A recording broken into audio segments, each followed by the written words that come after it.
পরশুদিন অর্থাৎ 19 তারিখ বিকেল আনুমানিক 4 ঘটিকার সময় বন্দর থানাধীন চাঁদপুর গ্রামের মোশাররফ হোসেনের ছেলে মোহাম্মদ হোসেন হারিয়ে যায়।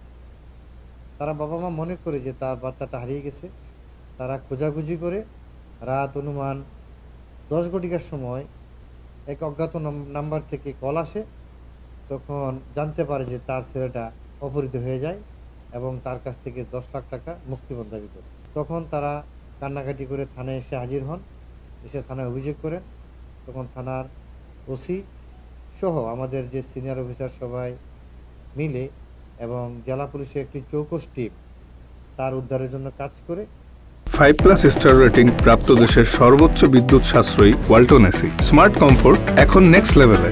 এর পরিপ্রেক্ষিতে এই কাজ করে তারা বিভিন্ন জায়গায় খোঁজাখুঁজি করে ব্যাপক অভিযান চালায় এবং সবশেষে পটুয়াখালী জেলার সদর থানা এলাকা থেকে আলী হোসেন নামে এক ব্যক্তিকে, যিনি তাকে অপহরণ করে নিয়ে যায়, তাকে জেলা পুলিশ গ্রেফতার করতে সমর্থ হয় এবং তার দেওয়া তথ্য মতে ওই অপহৃত শিশুটিকে কদমতলী ডিএমপির কদমতলী থানা এলাকার শ্যামপুর এলাকা থেকে এক বাসা থেকে বাচ্চাটিকে উদ্ধার করা।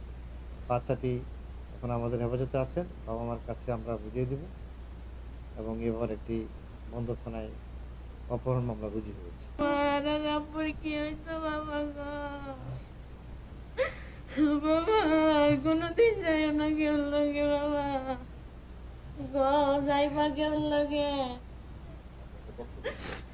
আমাদের গ্যারেজের সামনে বালুর মাঠে 15 থেকে 20 জন পোলাপান একসাথে খেলাধুলা করে। আমার ওই ছেলেটা আমার বাচ্চারাই কেন ও টার্গেট করবে? এখানে মূল পয়েন্ট হচ্ছে এইটা যে এতগুলা পোলাপান থাকতে ওকেই কেন টার্গেট করবে? নিশ্চয়ই এখানে অন্য কারো হাত আছে।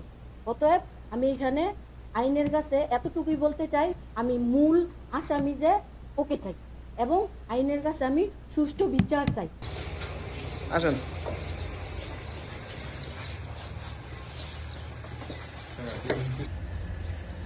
একটু একটু লড়ে না থাকেন সবাই। বাচ্চাটা নিয়ে দেবো, বাচ্চা